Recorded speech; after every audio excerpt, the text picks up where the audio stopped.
شروع کرتا ہوں اللہ کے نام سے جو بڑا مہربان اور نہایت رحم کرنے والا ہے۔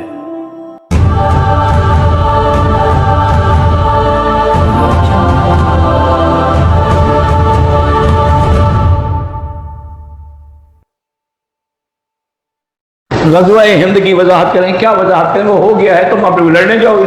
تم نے کون سا غزوہ ہند کی وضاحت؟ وہ صلاح الدین ایوبی کے زمانے میں گزر گیا ہے۔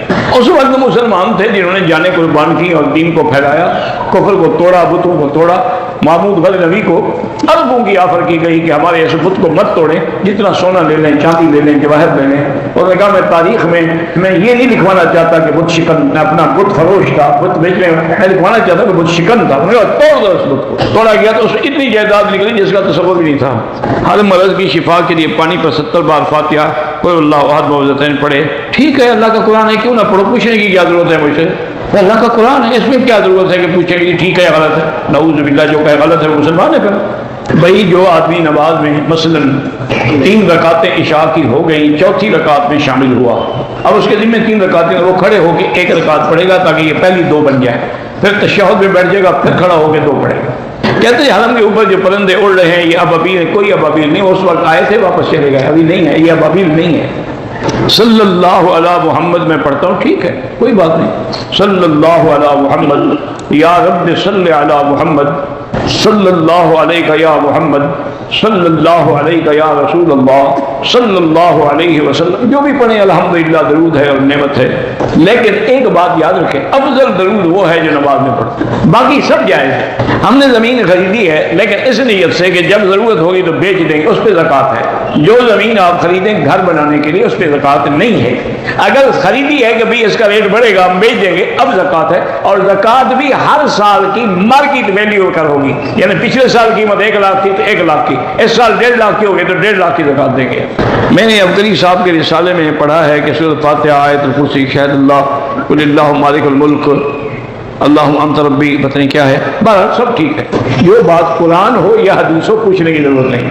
عصر کی نماز اور مغرب کی نماز کے درمیان 2 طواف کر دیں تو اس دونوں کے 2 رکعت جو ہیں وہ آپ مغرب کے بعد ادا کریں۔ بیل لوہا کنواں ہے اور کیا ہے اس کی حقیقت ہے، حضور پاک نے غسل فرمایا تھا، اب تو میرے خیال میں ہے ہی نہیں، بند ہو گئے، بیل شفا بھی بند ہو گیا۔ عورتوں کو سجدہ کرنا چاہیے بدن زمین کے ساتھ ملا ہوا ہو، یہی حدیث ہے ان یظلمہما، حضور نے فرمایا اپنے بدن کو زمین سے ملا کے سجدہ کیا کرو، کیونکہ یہی ان کے لیے استر ہے، ستر اسی میں ہے۔ مرد کی حالت میں ان کے لیے ستر نہیں ہوتا، عورت کے لیے ستر ضروری ہے۔ امام کعبہ صاحب پگڑی کیوں نہیں باندھتے؟ ان سے جا کے پوچھو، مجھ سے کیوں پوچھو؟ آپ تشریف لے جائیں نا آج، ان سے پوچھیں تو انشاءاللہ بالکل صحیح طریقے سے سمجھا دیں۔ پوچھ کے تو دیکھو، یہ مولوی مکی ہے کہ تم پوچھ لو گے وہ چپ ہو جائیں گے، سپاہی پکڑ کے اٹھا کے پھینکیں گے حرم کے باہر۔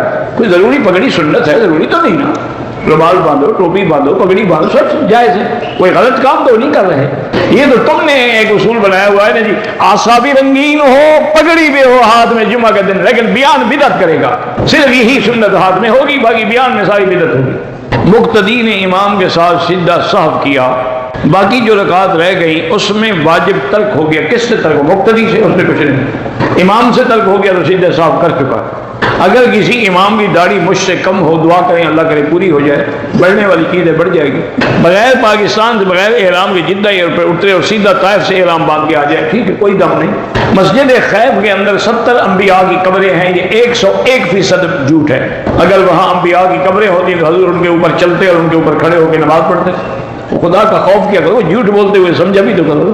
اچھا، اور جب یہ 70 انبیاء فوت ہوئے، کون کون سے، ان کے نام گنو، پھر مجھے بتاؤ اس وقت جب مسجد خیف تھی، بہت روایت ہے بنی ہوئی ہے، کبھی مرزا عبد الرحمت کے نیچے حضرت اسماعیل کی قبر ڈھونڈ رہے ہیں، کبھی زمزم سے لے کر حجر اسود تک 50 انبیاء کی قبریں ڈھونڈ رہے ہیں۔ معنی یہ ہے کہ کعبے میں آ کر بھی ہم قبروں کا طواف کر رہے ہیں۔ انا للہ و انا الیہ راجعون۔ پاکستان سے بغیر احرام کے آ جائے، دم پڑ گئی عمرہ بھی کرے۔ چاروں مسلک میں داڑھی جو ہے ائمہ 4 کے نزدیک ایک مشت ہے، چاروں اماموں میں کوئی اختلاف نہیں ہے۔ اس کی وجہ ہے کہ جب حدیث ہو نا اس میں اختلاف ہوتا نہیں، یاد رکھا کرو۔ منصوص مسائل میں اتحاد نہیں ہوتا، وہ تو نص ہے کہ حضور کی داڑھی مبارک سینے پر آتی تھی، بس بات ختم ہو گئی۔ اب اس میں کوئی اتحاد تو ہے نہیں کہ امام کا ہے چھوٹی ہو ایک کا ہے بڑی ہو۔ میں نے جدے سے احرام باندھا لیکن میں نے انڈر ویئر پہنچا ہوا تھا، مکے آ کے اتارا 10-20 ریال خیرات کر دو کہ تم نے سلا ہوا کپڑا باندھا ہے اتنی دیر۔ ماں اپنے بچے تنگ کرتے ہیں، بچوں کو گالی دے، بہرحال تنگ آ کے انسان دیتا ہے لیکن دینی نہیں چاہیے۔ کبھی گالی دینے سے بچوں کو نعوذ باللہ نقصان ہوتا ہے اور پھر یہی ماں رو رہی ہوگی۔ ان کو گالی کے بجائے ہدایت کی بات کیا کرو۔ میں ایک دوست کی عیادت کرنے کے لیے مدینہ شریف گیا، وہاں سے بغیر احرام کے آگے عمرہ قضا کر دو طائف سے، ورنہ دم دینی ہوگی۔ حضور پاک نے مسافر کے لیے قبر مبارک سے ہاتھ نکالا تھا، کسی حدیث میں نہیں، کسی روایت میں نہیں ہے، بعض تاریخی کتابوں میں ہے، اللہ عالم۔ ہم جو چپل پہن کے آئے تھے حرم میں گم ہو گئے تو ہو گئے، بہتر تو ہے اپنے اور خریدیں ورنہ کچرے سے اٹھا لیں تو کوئی بات نہیں۔ اللہ کے نبی نے حضرت ابو بکر کے لیے فرمایا تھا، قبر سے آواز دی تھی کہ ادخل الحبیب، کسی صحیح حدیث میں نہیں ہے۔ حج کی نیکی کھانا کھلانا اور عمدہ گفتگو ہے، ٹھیک ہے، حج کیونکہ حج میں ذکر بھی ہوتا ہے، قربانی بھی ہوتی ہے، ایام یاکل و شرب بھی ہوتے۔ نمازی کے آگے نہ گزرا کریں، مجبوری ہو تو سجدے کی جگہ سے دور ہو کے گزر جائیں۔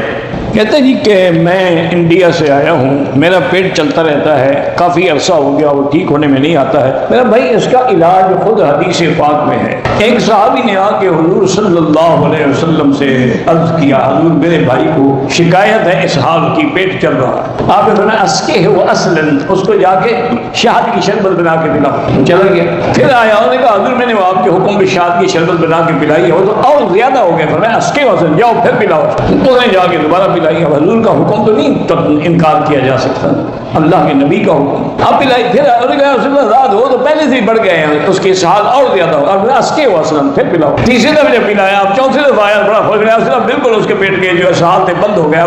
کذب بطن اخیک، تمہارے بھائی کا پیٹ قبول نہیں کر رہا تھا، جب قبول کر لیا تو شاید شفا ہے، اس نے اپنا اثر دکھا دیا۔ اس سے بڑا علاج کیا ہوگا جو خود حضور پاک نے فرمایا ہو؟ باقی بات ہے یقین کی، یقین کریں گے تو شفا ہوگی، نہیں کریں گے تو نہیں ہوگی۔